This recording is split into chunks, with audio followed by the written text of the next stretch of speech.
Hello, everyone, and welcome back to another episode of Chicanery. It is your host. I am Danny, and we have JT. Hello again. Yeah, so unlike the last episode, which was just a kind of quick solo run through of sort of the continued craziness, for want of a better word, of the F1 news cycle, this is an episode a bit more like normal, and it is a race recap and some other general news cycle things because death taxes and motorsports media being ridiculous are, as Thanos says, inevitable. So it was Bathurst, and there was there's a lot to talk about. It was quite a busy race, and we're going to go through a full run through. But first, a word from our sponsor, Homefield Apparel. Homefield has entered the thrilling world of motorsports with the Hendrick Motorsport Collection, which is available to pre-order now. Based out of Indianapolis, you likely already know Homefield for their high-quality, officially licensed collegiate apparel. You probably also know that they have more than 180 schools on their roster, so there's a little something for everyone. I mean, seriously, they even have my local Division II school, Wayne State University. Given Homefield's storied legacy in throwback college apparel and their relentless commitment to quality, moving to racing apparel seemed like the next logical step, and that's reaffirmed in their meticulous approach to designing the Hendrick Motorsport Collection. Iconic logos, legendary drivers, and unforgettable moments, this collection is a celebration of the golden era of NASCAR. Here at Victory Lane Vibes, we're super excited to get our hands on what Homefield has cooked up. Their collegiate wear is second to none. And in concert with some of the most legendary drivers and one of the most legendary teams in NASCAR history, the Hendrick Motorsports Collection is a banger. To learn more, visit www.homefieldapparel.com. Their online storefront is easy and convenient to navigate, making it that much easier for you to proudly represent your favorite drivers and relive NASCAR's glory days. And be sure to use promo code VLV24 for 15% off at checkout on your first order. Again, the Hendrick Motorsport Collection is available to pre-order now. Use promo code VLV24 for 15% off at checkout on your first order. And thanks again to Homefield Apparel for supporting this podcast. First, I want to talk about that uncorked Mercedes AMG GT3 that ran around the course. Yeah, the unrestricted Mercedes, I guess. It's funny because like I don't know whoever runs like the GT Intercontinental account, but like when they posted about it, they kind of like did a like sneak diss at both F1 and NASCAR by saying how there was no restrictor on it and there was no DRS. It's just like a straight unrestricted, no gimmick GT car. Which I mean, I kind of thought was like funny. I don't know. Whoever runs that account like kind of does a good job because they were like making jokes and stuff the whole race.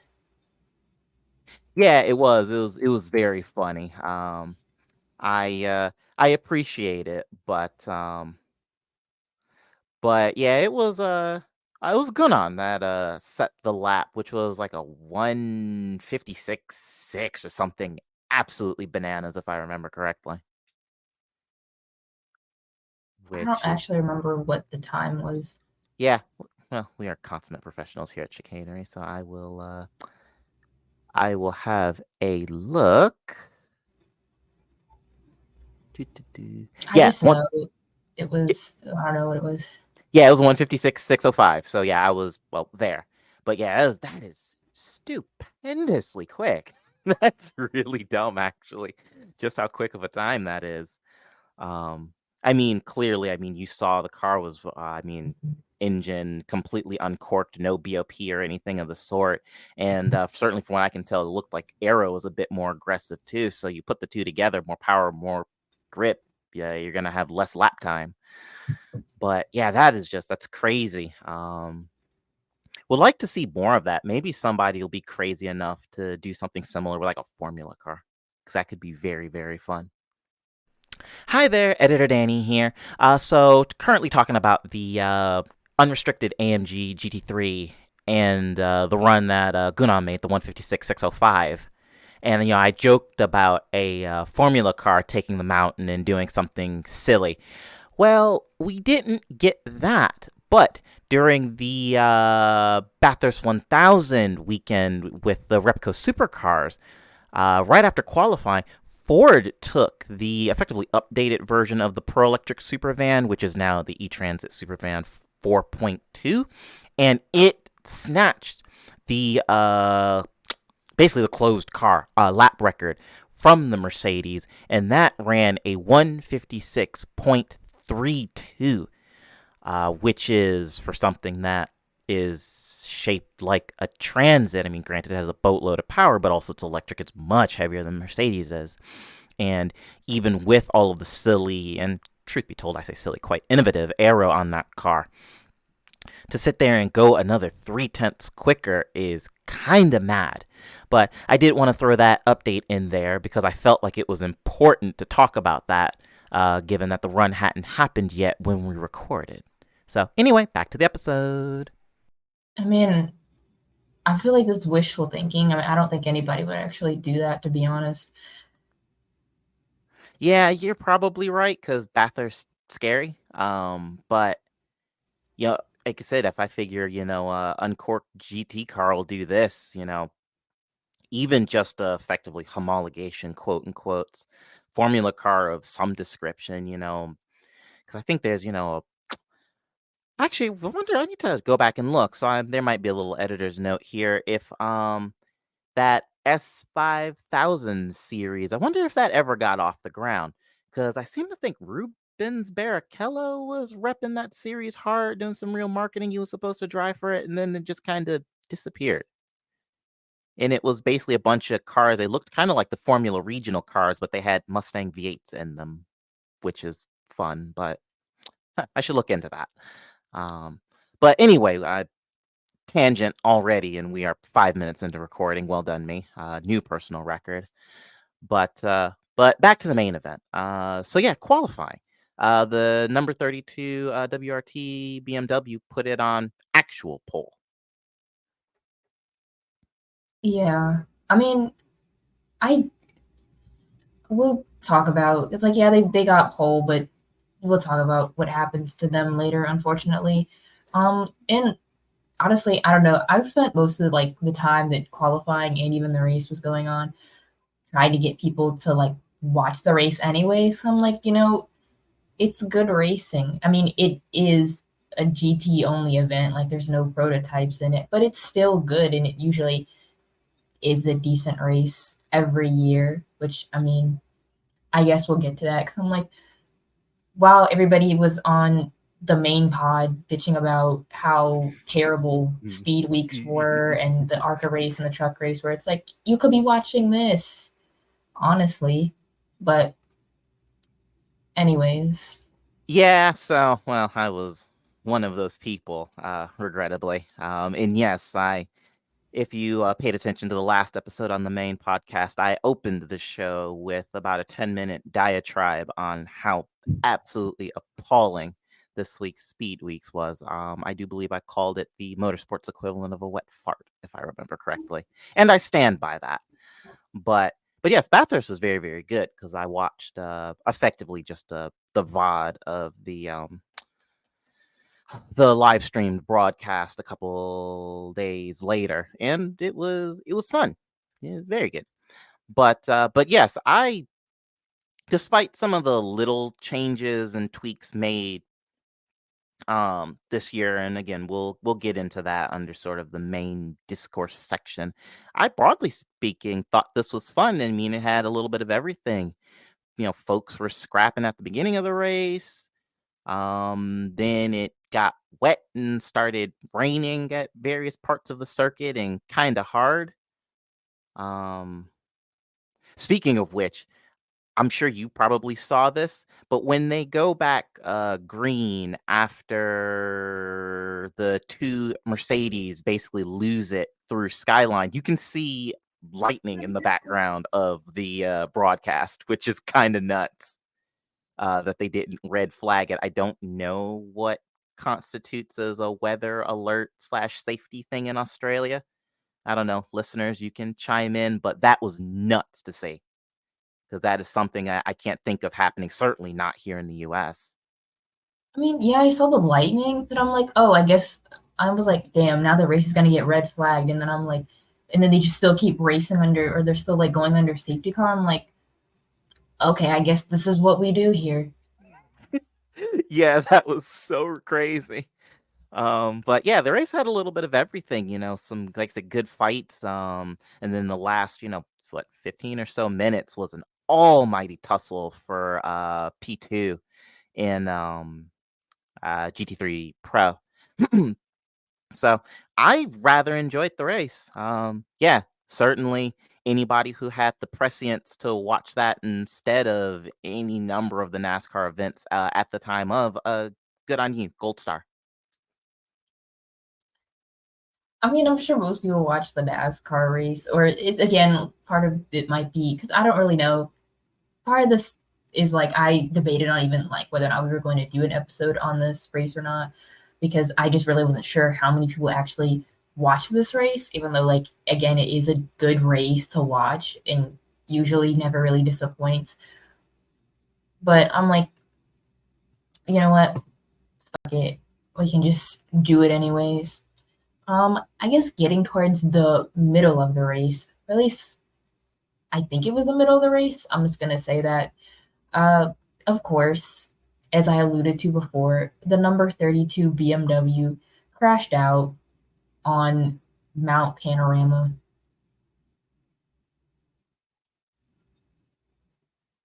Yeah, that one was kind of a bummer. Like I said, that was just after a they had gone back green coming off of a safety car. And it's funny, the initial onboards, because you and I tweeted at each other a little bit kind of moment of, and my first thought was, great, the Janetta has done, an LMP3. And now, certainly looking back, watching the broadcast, well, first, Intercontinental GT Series, they tweeted a longer video of what happened, and then certainly going back and uh, watching the VOD of the broadcast, and yeah, that's weird because I mean, of course, Bathurst is short of basically the chase, basically up through I guess the front straight. I mean, it's basically all walled in, so I don't know. I still feel like that's a really weird place for the Janetta to be. I mean, Like, personally, like I get it. Like at first, like when I watched it, just like the first time through, I'm like, the Janetta basically just took them out.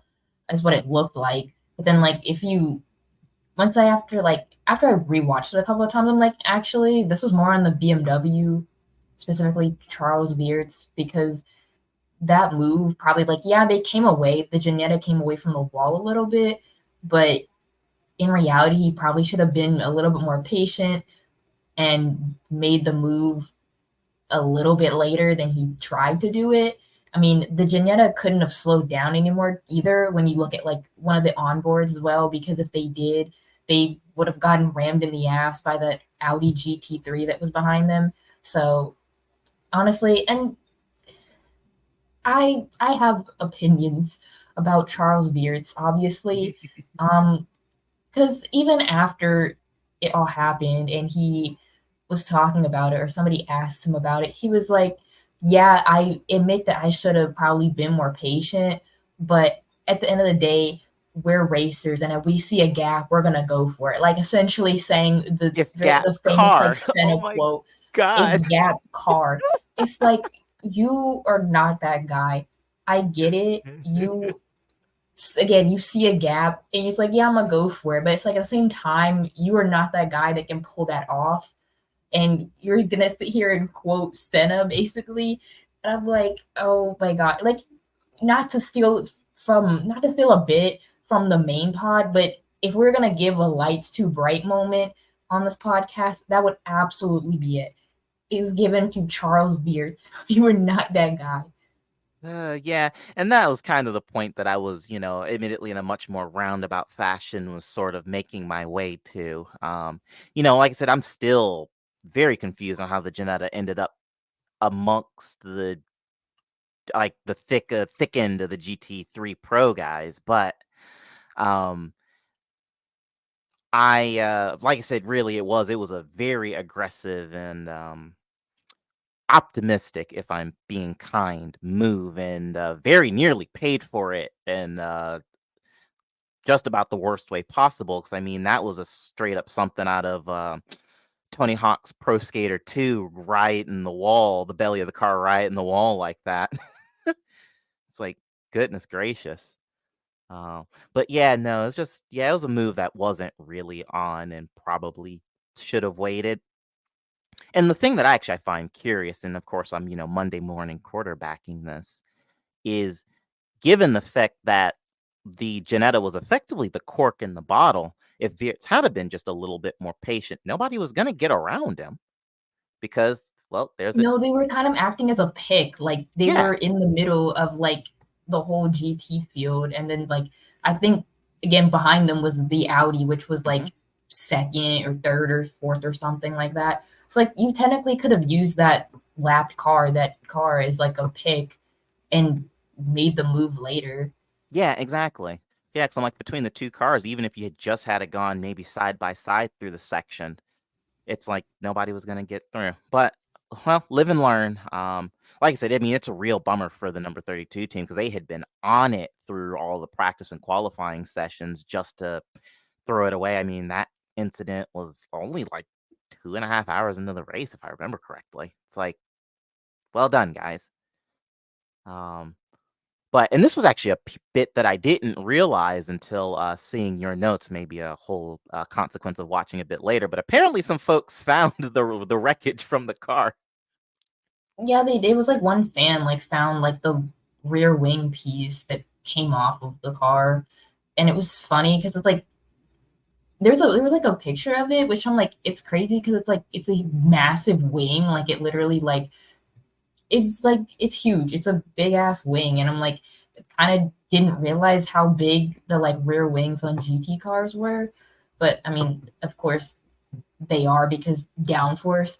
But I'm like, I thought that was kind of funny. I mean, they just like randomly found it.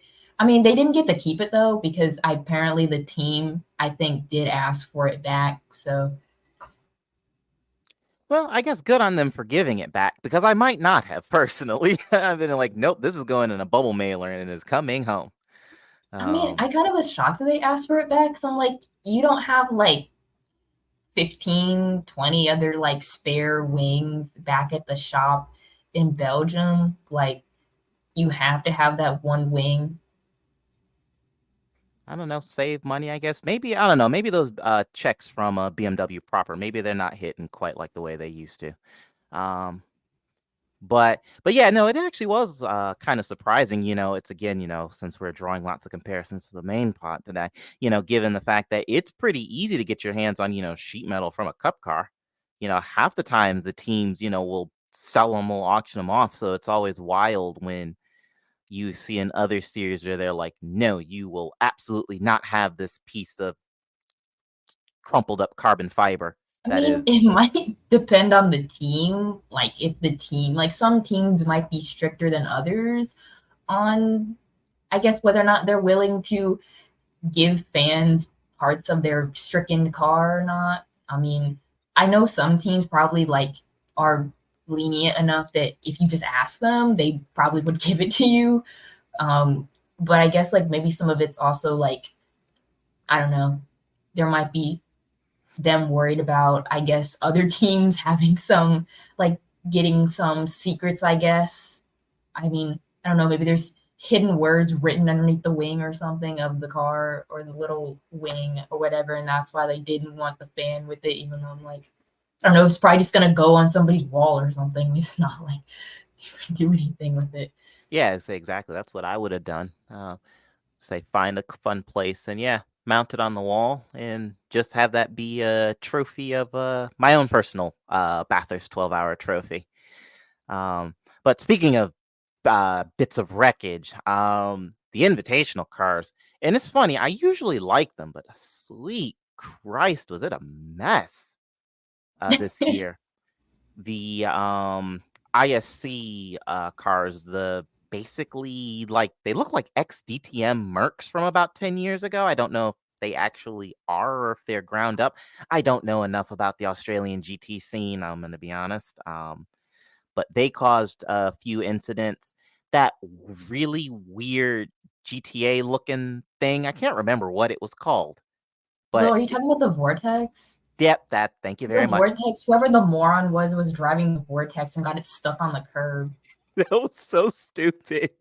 It's one And of the then somebody in dumbest. a Mustang like spun it around and it like hit the one of the inner barriers and it popped off the hood. Like I don't know, they were just like the invitational cars were literally the LMP3s of this race. It's like, and then I saw somebody joke before the race weekend even started that we should have LMP3s at Bathurst. It's like Oh if we God, had no. LMP3s plus invitational cars, we wouldn't run a single green flag lap. It would literally be safety car after safety car. It would just it would be the whole race spent waffling behind the freaking safety car. Mm-hmm. Yeah, yeah, no, it was wild. And yes, the watching the vortex beach it on the curb is just about one of the dumbest incidents I've They actually seen. bend it twice. Like Yes. first they spun off and like got stuck in the gravel or something, and then that was like the first incident with them. Maybe they did something. I feel like they might have done something in like practice or qualifying. I don't know, but and then the second one was again them getting stuck on the curb, which is hilarious because I'm like, I mean, even the people on the broadcast seem to be in disbelief. And it was funny because it's like even everybody was kind of complaining about the invitational cars, like even other like if you listen to the recent podcast episode that the Van Tour brothers did, even they were kind of complaining about the invitational cars Yeah, a I mean to little be bit. yeah, I mean to be fair, everybody seemed pretty sick of it because one of the Mark Mustangs got basically driven through Skyline. I think it was by a Mercedes. This was during the rainfall period. Yeah, I think it was a Mercedes was just being very impatient and just drove through the Mustang. So no, the general consensus is that the invitational cars seem to be a bit frustrating this year, which is kind of a shame. Because in years past, the Mark Mustangs are pretty darn cool, actually. Um, but I hey mean, ho, it's kind of similar to the Nurburgring race, honestly, because like even last year's Nurburgring race, I guess I don't know if they're called invitational cars in that race as well, but they kind of also were having a bit of a time as well in that race. yeah, yeah, it seems to be par for the course. Unfortunately. Um, well, I guess we have to pray to the God of the ultimate invitational cars, the Garage 56 Camaro, to forgive them for their sins. But Like I remember last year at Nurburgring, I think it was I can't remember what it was a Dacia, the Dacia Logan that everybody liked so much. So I remember like at like the middle of the night, it got like speared off by one of like the Porsche GTs and like just like wrecked spectacularly. hmm I had forgotten about that. Thank you, actually. Yeah, the Dacia was yes, that was a very fun. That was another very fun invitational car. It was super slow, but everybody hmm liked it, so it didn't really matter. hmm But so next on the docket, I had alluded to this earlier. We both talked about it a bit, but yes, weather off and on basically through the whole middle of the race. Actually, it started around hour 6 and basically persisted periodically through basically I don't know about 2 hours left was I think when it finally started to move out. 2 hours, 3 hours left. I Um, think so. I know like by that time the race ended, it wasn't raining anymore. mm-mm. But but yeah, and it did. It would created kind of a thing because we had just come out of safety car basically when the weather arrived. I seem to think one of the Porsches, it might have been number 912, tried to pull a little bit of a blinder by basically ducking in the pits to go on to full wets. I think so. and then come back out, and I mean, well, it worked because through Skyline and the chase, it was absolutely pouring. The rest of the circuit was still pretty dry, but yeah, basically at the top it was pouring and it was super wet. And reference my earlier allusion to the two Mercedes that tried to tough it out on slicks, and it very much didn't work. Um, but yeah, Yeah, it might have been two. I feel like it was two Mercedes. I just remember there's one Mercedes that was like a silver one, and it was weird because they like spun going like over the hill. And then there was also another Mercedes that was like, I think it was driven by the supercars driver, Cam Waters. Cause I think like he was trying to like tough it out and not come into the pits to get the wet tires and was sliding all over the track. And it's like, bro, you need wet tires. hmm yeah, it was kind of rough. And then when the race had effectively moved to the chase, it might have been Waters or Whincup, and a different Mercedes, that then had basically a synchronized accident and almost collected like the top four GT3 Pro cars, plus a GT4 McLaren in the process. But yeah, it got very, very messy when the rain arrived. I know like Porsche, they didn't actually seem to have any issues with the Mm-mm. wet. The one car, like BMW, the M4, seemed to really struggle a lot in the rain compared to Porsche, which seemed to have no issues, funny Yeah. enough. Yeah, I mean, the Porsche's being rear engine probably helps, because low speed traction will be improved a bit. Well, actually, no, because technically those cars are closer to mid engine at this point than rear. But point being is engine behind driver, closer to drive wheels, more slow speed traction than the front engine BMW, with the turbo straight six, which is probably a little vicious on low traction surfaces. But enough technical chatter aside, because I am not Botsi Tatarevic. Um, yeah, no, it was fun. It made there were lots. I mean, to be fair, there was kind of a period of back to back to back safety car periods, but when certainly everybody behaved themselves and got it together, it made for just kind of a fun little way to spruce up the race. But that being said, there was lots of running behind the safety car as folks were spun in inconvenient places and couldn't get it turned around. Because, funny to kind of circle back to invitational cars, one of the Mark Mustangs just completely missed the chicane through Skyline and ended up having to take the escape road because it just didn't have any grip. Um, but speaking of which, I guess kind of transitioning on to the end of the race, Manti Racing, even despite the fact that it was kind of a messy race for them, there were a handful of penalties. Most notably, I know they had a pit lane infraction, and we'll get to this later, but I seem to think it surrounded the driver change was what got them in trouble, or one of the things that got them in trouble. It might have been. I know they had to do like a drive through or something like that. I know they had to do like they got at least like two penalties like towards the end of the race, which Yeah, yeah, and then I do and it remember didn't that really they matter. yeah, they goofed up the drive through because they tried to because the drive through penalty proceedings is you can't do it under yellow to basically get a free pass effectively.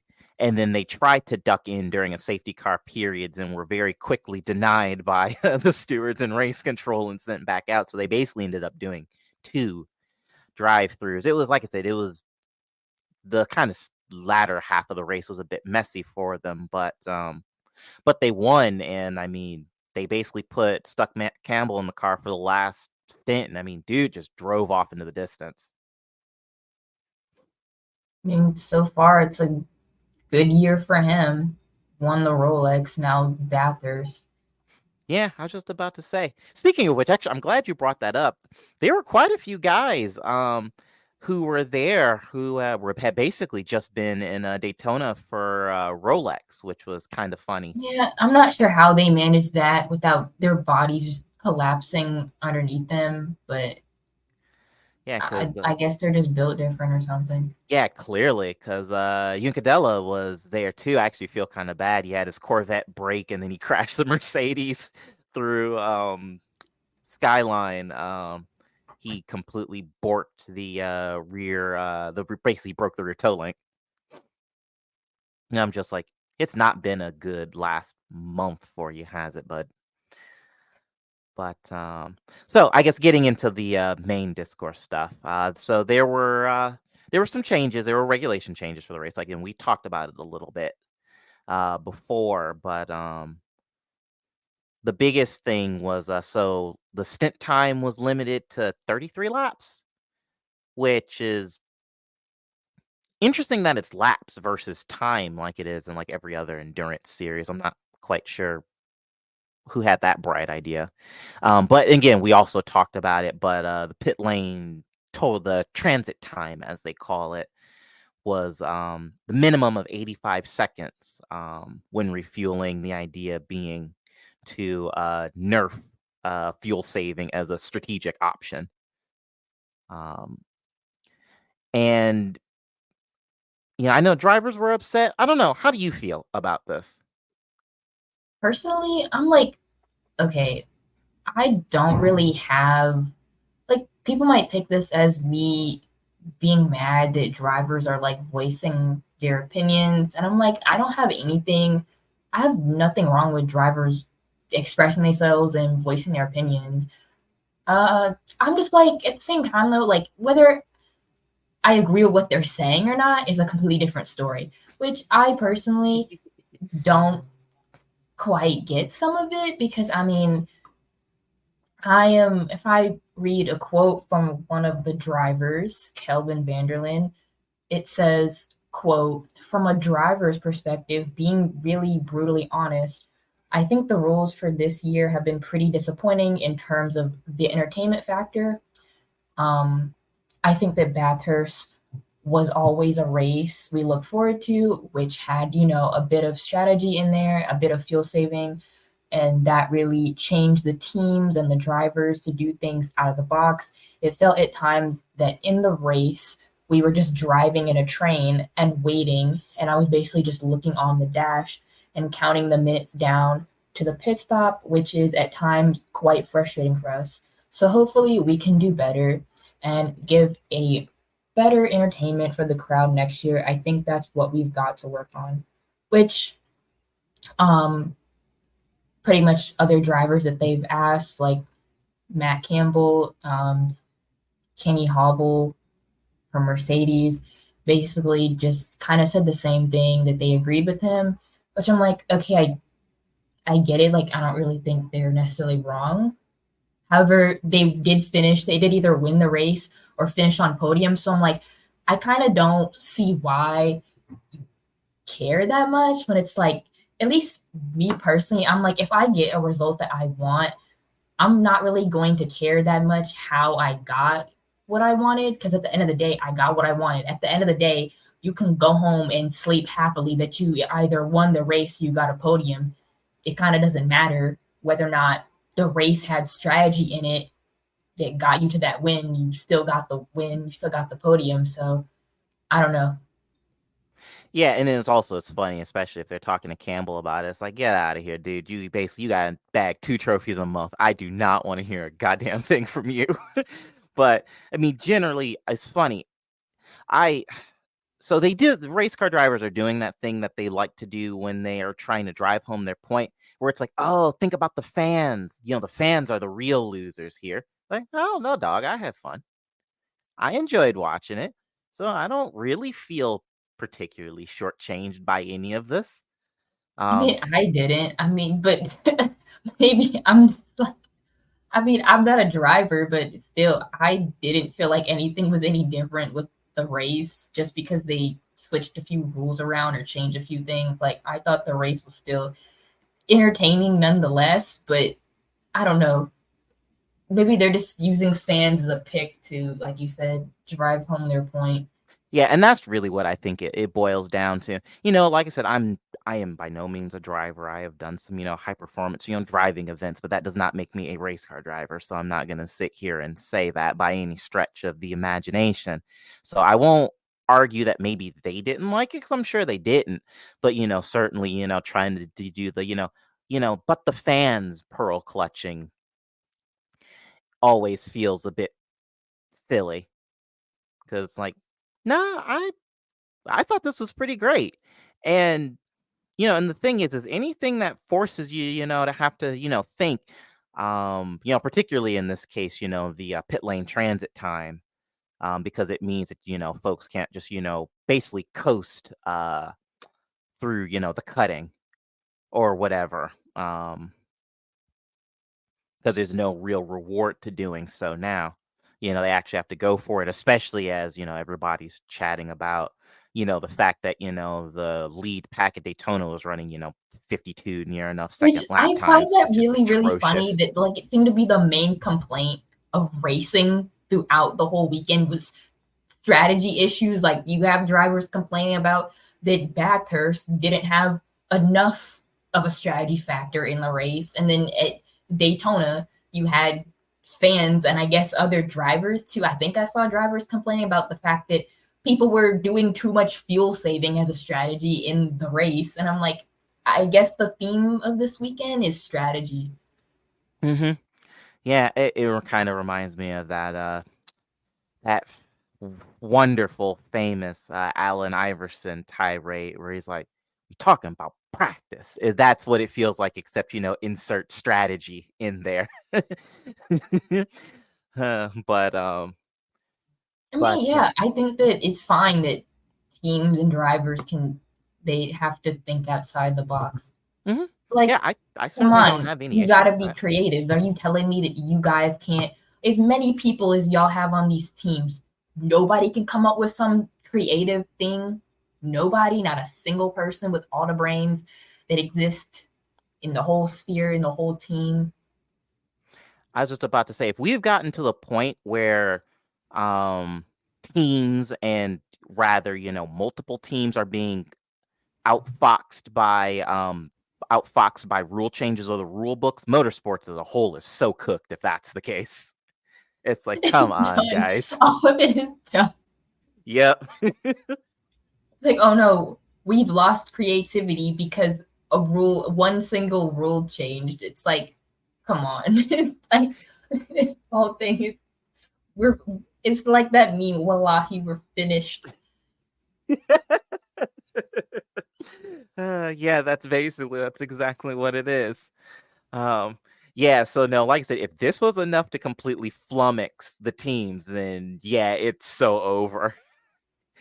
Again, But like you gotta like put your brains together. I mean, maybe it's I've got it all wrong and that all the team members share the same brain cell, all the drivers share the same brain cell, and then whenever they're switching, they're doing driver swaps, they're just passing the brain cell to each other, and that's really what's going on, and that's why nobody can come up with anything creative. I don't know, but I feel like they could figure something out, especially yeah, since that was pretty much like that's the core of racing. I mean, kind of trying to work outside the box, especially when it comes to being thrown different rule changes. I mean, you kind of have to do that. yeah, exactly. Yeah, I don't know. And truth be told, if it was off one shared brain cell, that would explain so much. Hmm, you might be onto something there. But anyway, other than, a bit of driver, well, really mostly driver bitching. To be fair, I actually didn't see much in the way of the teams themselves saying a whole lot. It just seemed to be drivers complaining, interestingly. But I mean, that's just how drivers are, in my opinion. yeah, Like, but I sometimes don't the have teams any will issue back with them up. them expressing themselves, but Hmm. whether or not I agree with what they're saying, it's a whole different story. Oh yeah, no, I think they're completely full of nonsense. Let me be perfectly clear. But no, certainly, talk your shit, Queen. It's okay. But yeah, so no, overall, I enjoyed this year's Bathurst proceedings. About my only regret is that I didn't join you in watching it live at the time. I mean, I already told myself that once I knew Bathurst was on, I was locked into that. I really wasn't worried about everything else that was going on. So Well, that was absolutely the correct decision because we are rolling up to, well, actually, practice for Atlanta has already gotten underway, and I'm still angry about Daytona. So, but they already did qualifying for trucks and Xfinity. So mhm.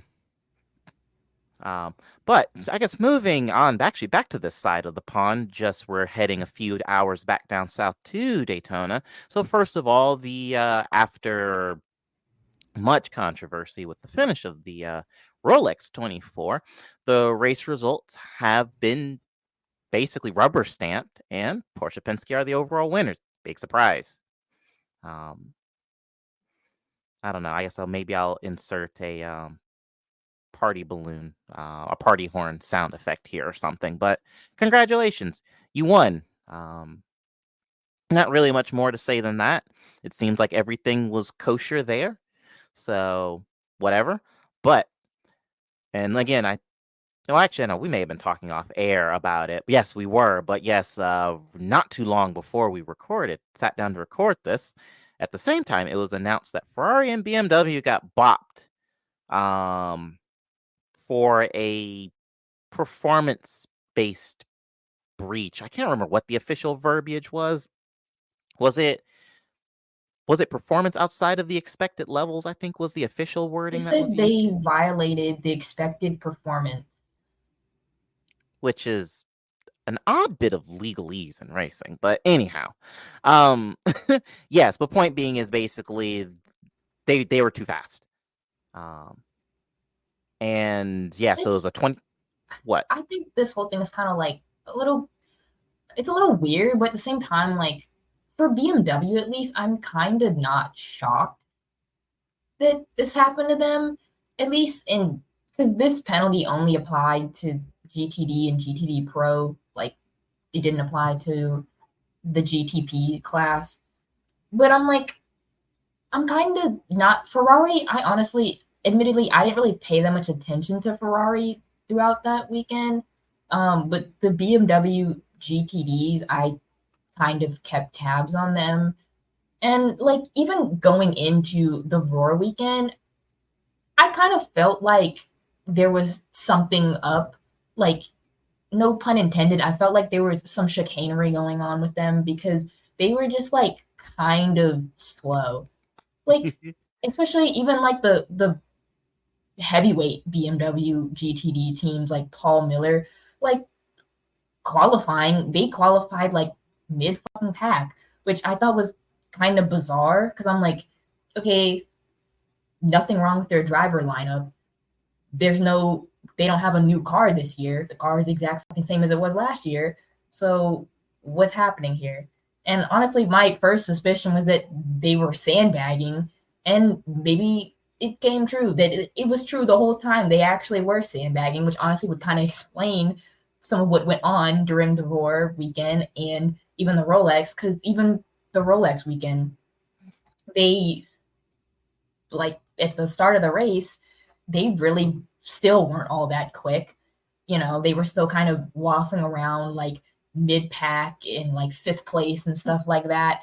And eventually kind of, you know, got quicker as the race progressed and as nighttime came. And I mean, in the end, they tightened up and they clutched a podium. So I'm like, okay, maybe it just took them a while to warm up. But I'm like, I mean, initially that was my speculation that it was sandbagging, and I don't know. And then I'm a bit confused as to why Mercedes also didn't get whacked as well, because Mercedes was also right there with BMW in the GTD class.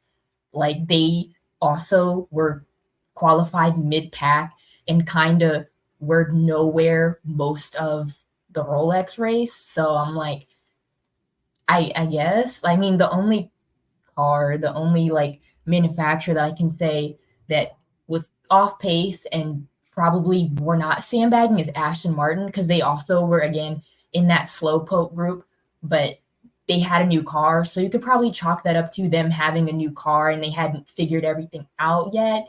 But as it stands with BMW, I'm not trying to be like, and I told you so, but I kind of suspected that was the case with them. So, folks, if for you listening, she's saying I told you so. But but no, I'm kind of broadly speaking kind of in the same boat. Because it's worth noting that in GTD Pro, the Ferraris basically did the same thing. They were sort of around there or thereabouts, but certainly, early in the race, they were absolutely nowhere. And then the cars kind of started to get quick in, the night hours. And, some cars do that. They're faster at night than they are during the day. But then the Ferrari just vanished off into the distance come morning. The Corvette was about the only thing that was kind of hanging on, and that was just through a strategy masterclass by Pratt Miller. But it just wasn't enough. So, yeah, I could see some weirdness going on with the Ferrari. And yeah, and definitely ditto the BMWs because they were slow basically until they weren't, which is very bizarre.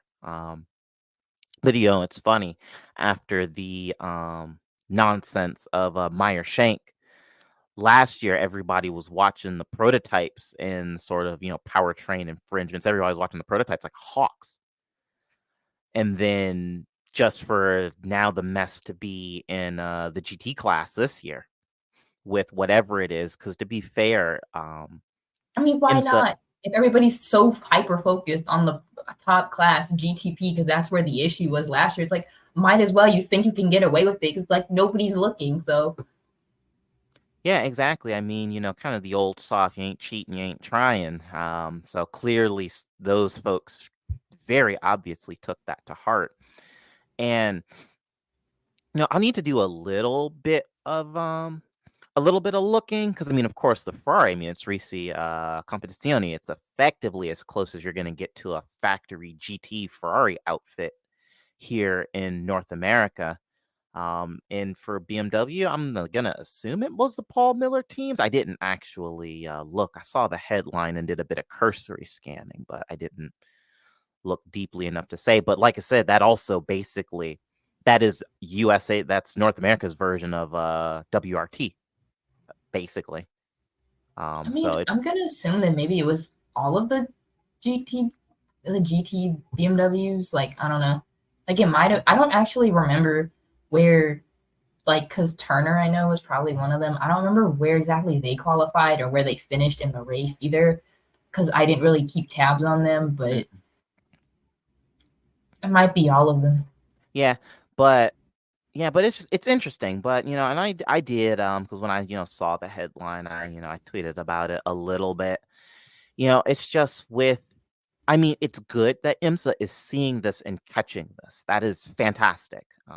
And good for them for basically busting, two whole manufacturers and doing this for, a second year in a row. However, this threatens to undo, dare I say, the sort of legitimacy particularly amongst motorsports fans, if every year you have a whole bunch of people that effectively get caught, at best sandbagging, at worst outright cheating. Sort of who's to say. And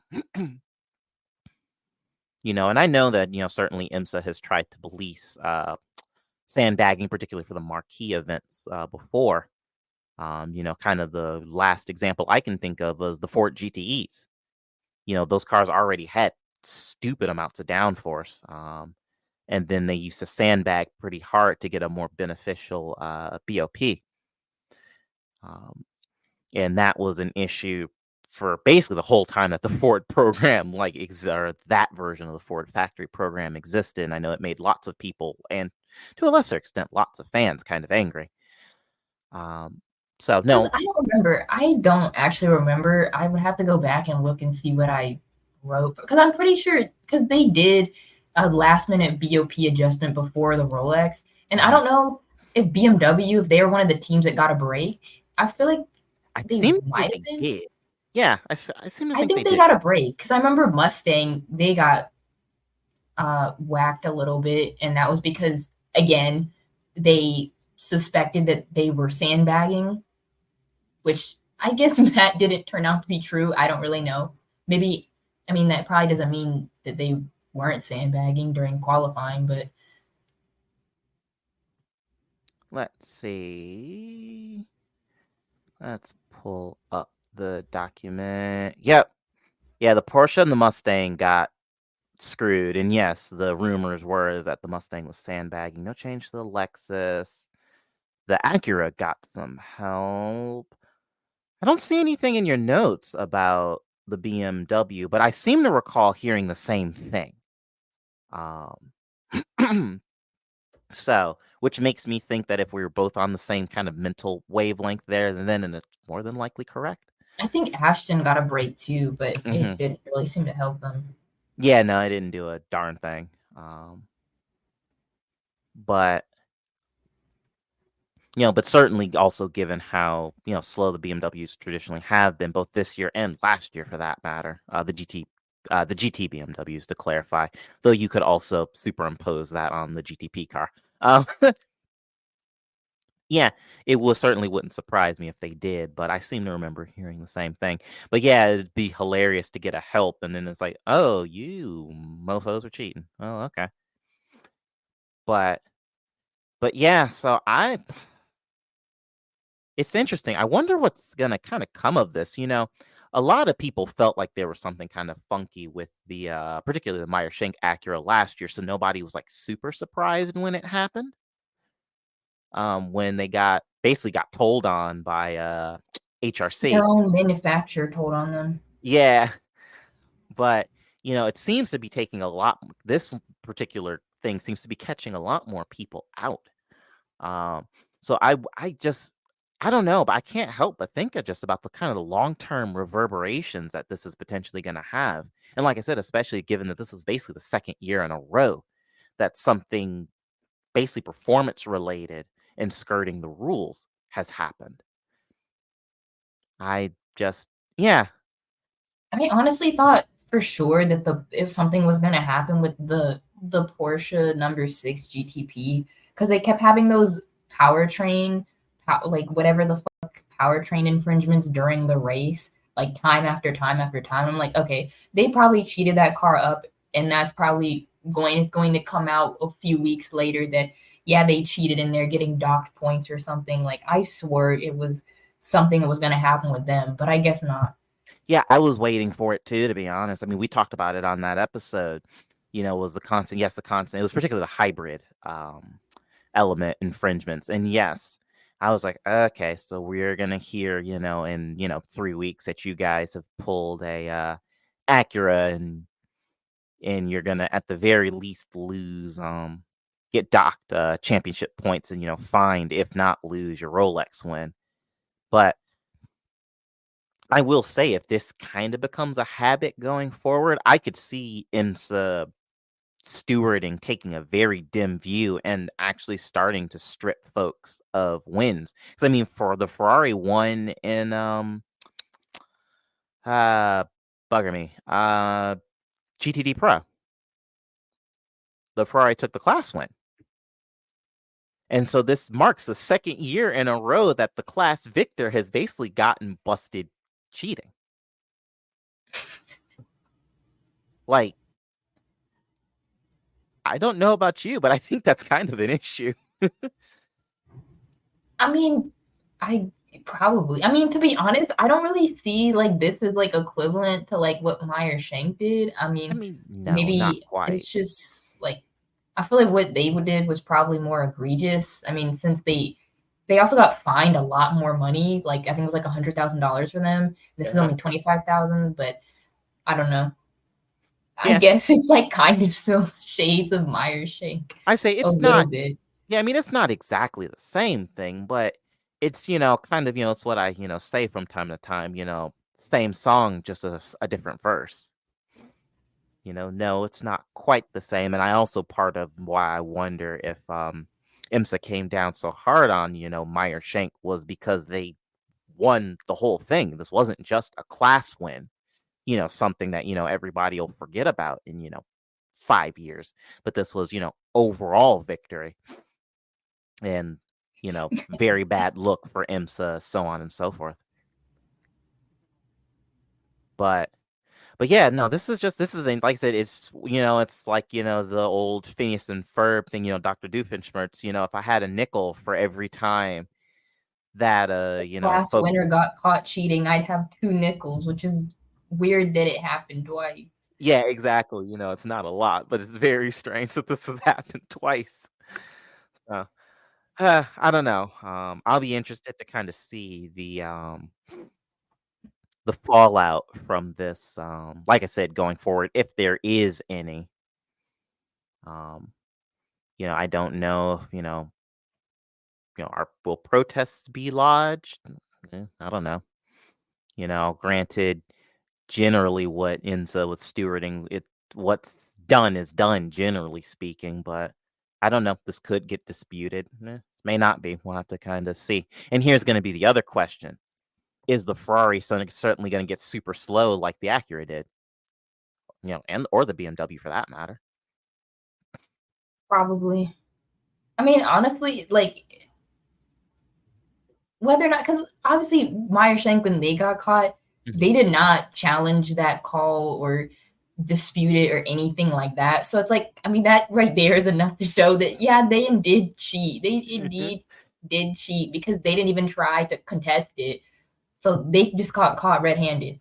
Whether or not Ferrari and BMW try to contest it, also, I guess, kind of displays whether or not how guilty they are. Yeah, and like I said, that's what I am I'm personally waiting on to see. Is if there is any sort of appeal of any sort or protest of any sort that's lodged. I suspect there aren't, but well, stranger things have happened. But yeah, just like I said, a very weird little thing to cap off what has been already, depending on what side of the motorsports fence you sit on, kind of a weird, kind of an odd week. Also, happy Drive to Survive for all of those who celebrate, because I know my timeline has been binging that already because those episodes dropped today as of the time of recording. So I may circle around to it. I might not. I don't know. Do you Drive to Survive, girly? No, No. absolutely not. This is one of the handful of times I'm bummed that there's not a visual component, because the look I was just given after I asked that question was very deadpan. So going back to what we were talking about the Rolex BOP adjustment, I scrolled through the whole group chat or whatever, and I found the article that explains who got what and all that. And it does say that BMW, the GT3, it got a 12 horsepower increase. So they boosted the power. Oh, okay. In which case, IMSA is going to be very angry about that because they went out of their way to help just to be lied to. So And is there anything? BMW just like, what if I said to be honest and then lied? Yeah, exactly. Is there anything about the Ferrari in there? I mean, let me see, because it's an old article back when like it was the Roar weekend. Okay. Because Mercedes also they also got a break too. They Okay. got a weight reduction. All right. Like we already mentioned, Porsche, they got a break. Yeah. Mustang, obviously, and then Lambo and Ferrari got adjustments as well. Okay. Ferrari got a weight; they got weight added, and Jesus! Wow. Okay. Yeah, because that was what I was curious. I'm like, okay, did Ferrari get cut a break? I'm like, I seem to think that the Ferrari was pretty racy like the entirety of the weekend, so I would have been shocked if they did, but they got added. Lambo got added weight. and Oh, then both curious. Ashton and McLaren got a break. They got a weight reduction, Not super surprised. which McLaren didn't help them at all. Well, I mean, no. And truth be told, it didn't really help Aston Martin very much either because the Aston Martin was just slow. It's like the McLaren broke and the Aston was slow. So, no, it didn't really end up amounting to much for either of those. Um, and ditto whatever, they did for Corvette didn't really make a whole lot of distance since all of them, except for one, broke in some manner or another. Yeah, Corvette, it looks like they only got a wing adjustment Oh, with by like 1 degree. interesting. Huh. Off air, I'll need to. Actually, you know what? No, never mind. For the crowd, where do you pull that stuff? Because I didn't see stuff about BOP adjustments. Was it just through stuff on Twitter? Do you have a place that you find the stuff? Because that is a wonderful little treasure trove of information, and I would like to It's have that because next year. it's literally just stuff that people send, and I made a Hmm. little group chat that's like just sports car racing like stuff, and that was something that somebody sent. It was a article done by Sports Car 360, Ah, and that makes sense. Yeah. it was published, I think, the 24th of January. Okay. Yeah. So I guess keep your eyes peeled for that, I guess, next year, because that's, like I said, a centralized place for that. Sometimes I catch this stuff on Twitter, and it's also, well, I've said it 1,000 times on this podcast. My day job keeps me very, very busy, so it's tough for me to plug into this stuff quite the way I used to when I was in high school and was watching this. But yeah, no, that's a phenomenal little thing to have. But I guess before we close out the episode,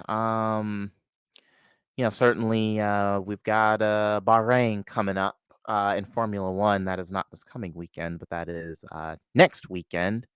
We are also very quickly chugging away towards Sebring, and also we've actually got WEC coming up pretty soon too. I can't remember when that is, but It got postponed until Monday and Tuesday.